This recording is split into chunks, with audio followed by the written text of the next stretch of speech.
Hi folks, I'm here to talk today about indirect painting. So far we've done paintings in which we do an underpainting, and so that I suppose makes them not completely direct painting, but essentially we're mixing color and applying it to the painting and not working layer after layer after layer building a painting. And layering or indirect painting can take many forms. Sometimes it is glazing, sometimes it's scumbling, and sometimes it's both of those things. There are many other techniques for painting, but for this session I just wanted to talk about really the simple concept of glazing. So with a painting that was done a while ago, you might look at it and think, it seemed so much more vibrant yesterday. I don't know why, it looked that way to me. I must have been delusional.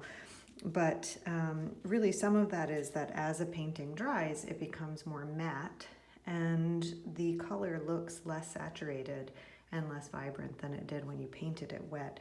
So one way that an oil painter will work or an acrylic painter will work is to oil painters call it oiling it up, but really with acrylic paint it's glazing with a medium over it to get some of its vibrance back. And so I'm just actually going to put water down for a moment because you don't have any glazing material unless you want to go get some.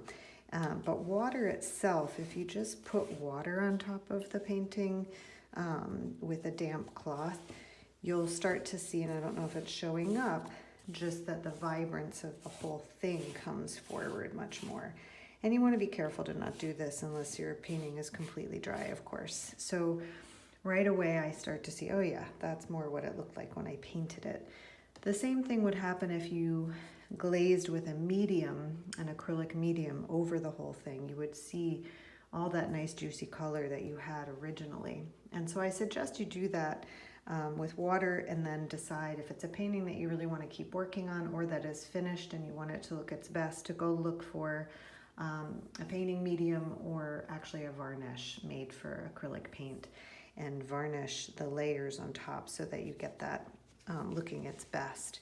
And that comes in different finishes. You could have a very shiny high gloss finish, or you could have a matte no gloss, or in between satin. And most painters with acrylic or oil will use a kind of a medium that you mix into the paint. We've been using water, and you certainly can do that all the way through. But if you want to kind of have a different type of feel to the paint, you can choose your medium. Some provide a thickness to the paint, sometimes it's kind of in between. This one I like, it keeps the paint wet at the same time as allowing it to kind of flow a little bit better. So this is the Golden Open Thinner. You could think about that.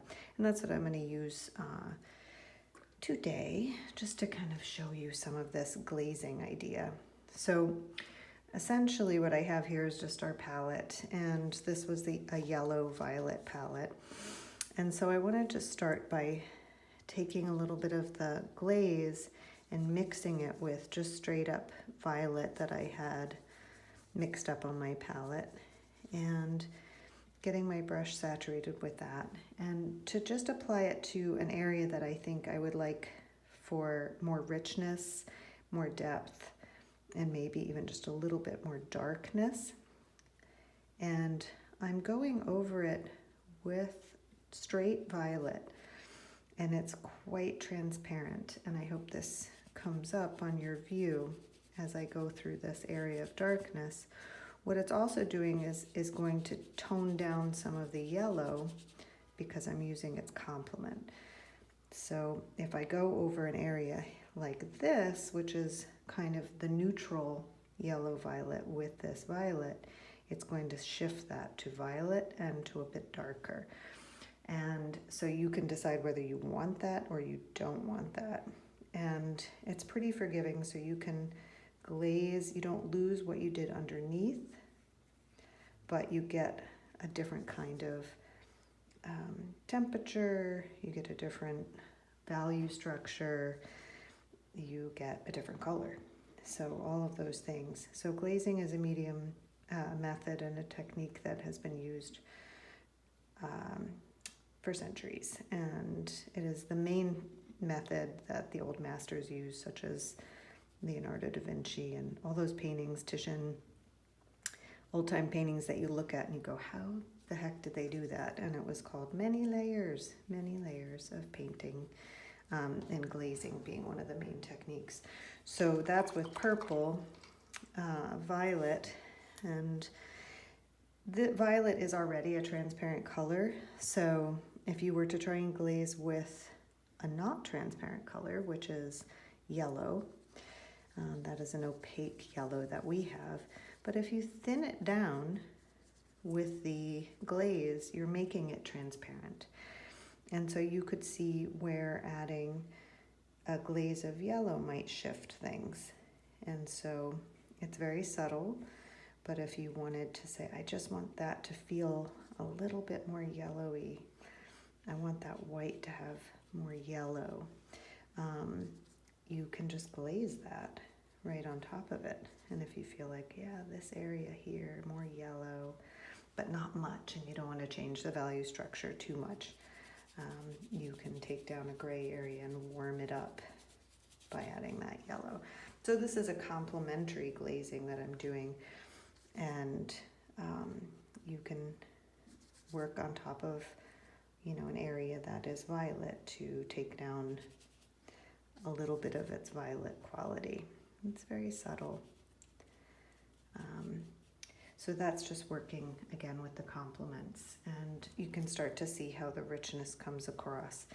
If you wanted to, you could also glaze with a different color. We're working with a limited palette, so I'd like to keep it to that in this particular study, but you could glaze, with, say you saw something reddish, you could glaze with, your alizarin and see how that enters in. If you wanted to add a different color structure to the painting, you can try that out and see how that works. You could see if you want to warm up an area and kind of turn it an orange where you're glazing red over yellow, you will start to see an orange hue develop. And so that's another possibility for glazing. If you wanted to have it be a different kind of orange, you can mix that, and again mixing it in with your glazing material and seeing how that works on top of the grays. So again, this sort of transparency. I'll try and zoom in a little bit for you so you can see how that shifts. And if you don't like it, the nice thing is you can take it off.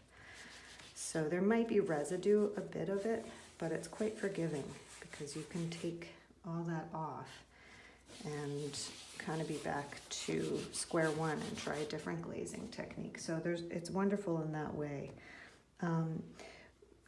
Working on top of a painting that has a lot of paint on it already and the color system, working on top of it with glazing is wonderful, and you can also work on top of it with more saturated paint if you want to. So, here, if I feel like, yeah, but I really just want this to be the punch of, really saturated yellow, of course you can go in and do that opaquely right on top of that too. And even if I had glazed on there, I can paint opaquely over the glaze once it's dry.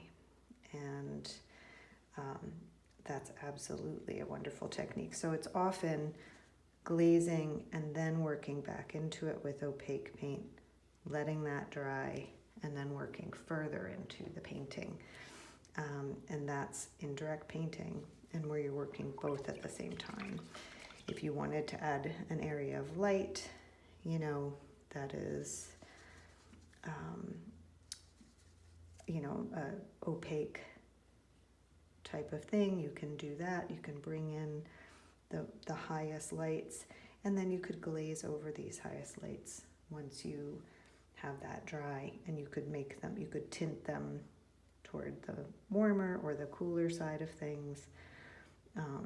And you can do this layer very thinly. So if you're using a medium or water, maybe this layer you're working opaquely but really thinly on top.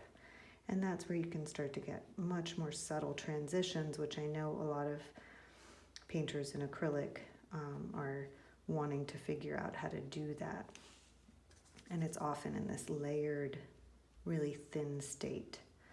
I still am a proponent of getting the bigger shapes down first and understanding your palette, and then working toward glazing on top of a painting. So you might want to think about doing this either in your next painting or working into an older painting and seeing how these techniques work. So you can let that dry and then do more glazing, more working on top of it opaquely. This is really called scumbling, when you are working on top of a painting in thin layers but opaquely. So you can kind of see that you're kind of pushing that around and getting a layered effect. And that's a very soft transition that starts to happen when you use the more thinned down paint on top of the thicker paint, and you can play with that too. All right, so I hope you do this as you're painting. Skipping to this stage from the beginning is not always quite as successful, so I suggest you play around with it and see what works for you. Also, I can look at a different color palette, so you may remember working with this palette, the orange and blue, and it's a very vibrant palette, so you could think about what would happen if you wanted to go back into it using, again, less of a structured palette system, and if you wanted to either make this, which was a red-orange, more red, you can see what, if I glaze this alizarin crimson over this orange-red, that it gets a kind of a red that I couldn't get without transparency and without glazing. So this is just straight thinner and alizarin crimson over a mixture of a bunch of different reds. So this is a highlight that you can put that red right over if you felt like that was too strong and you wanted to sit down and sit back in the red, you can do that. So this is, one way. You could certainly use orange to do the same thing, but you start to see that kind of glowing red happen, and that's part of the glaze, and it's kind of the magic of that. So take advantage of this method somewhere in your painting if you can, for color. And again, for subtlety, that idea of scumbling and taking the transitions of a painting down a bit from harsher to softer, we can think about scumbling. So I'm still using orange and blue here, and kind of thinking about maybe even watering that down a little bit more with my thinner. And kind of pulling, maybe I want that a little bit more blue-orange, a little deeper, but with a lot of the thinner. Kind of working those transitions to a much softer state.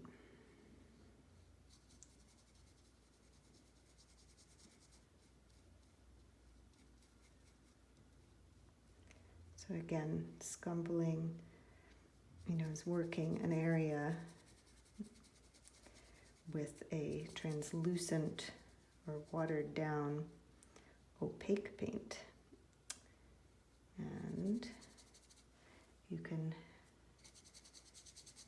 still see what's underneath and it still affects it, and you still have that transition of light to dark, and then you can let that dry and work on top of that with a glaze and get, again, more and more subtle transitions. You can pull a dry brush into this and pull some of that off to spread it out and make that a little bit thinner, so that you see more of the structure up underneath, and play with it until you get something that you think you can work with. Let it dry and then go back into it. In this piece too, you see your big flat neutrals, and if you feel like at this point you want to pump up that shadow a bit, or change the temperature of it, you can certainly do that. Bringing in a bit more coolness. You can bring in more very subtle reflective tones.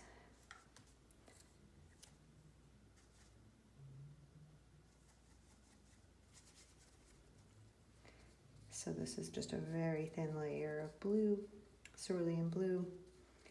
Over top of that, you can see, I hope, just really subtle transition from warm to cool. And in between. All right. And same with your orange as with the lemon, if you wanted to pump up some of that or work with the edge, getting a more vibrant edge, more contrast. This is where that subtle work is going to help. These brushes are pretty soft, and I would recommend using your soft brushes to do this type of work. So, and again, you can pull all of this off with water if you get it in time. You certainly can't let it dry and pull it off with water, but you can take the water off. Take it off with water if it's still in its wet state, and this stuff stays open or wet for a bit longer than a lot of the others, so you have a bit more time to mess around and decide if you like what you did or if you think you ruined the whole thing. Okay, so I hope this is helpful in terms of the idea of glazing and a little bit of scumbling too. I might take down just to show you also what blue over orange would look like and how you could get that to feel like a darker, more neutral area back there. Kind of zoom out a little bit for you. And to show how vibrant that blue can become with just a thin layer of blue on top of it.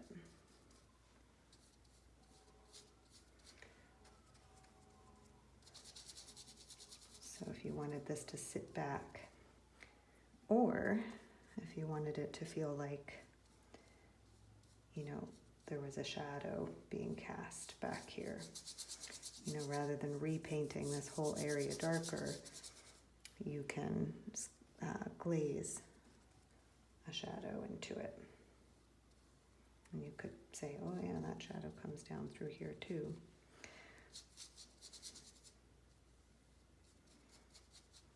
Okay. You can also, again, kind of work some of that off of there and shape it to however you want it to be. Okay, so it's quite malleable, and you can take the whole thing off if you don't like it. All right, I hope that's helpful, and we'll talk about a few other methods soon.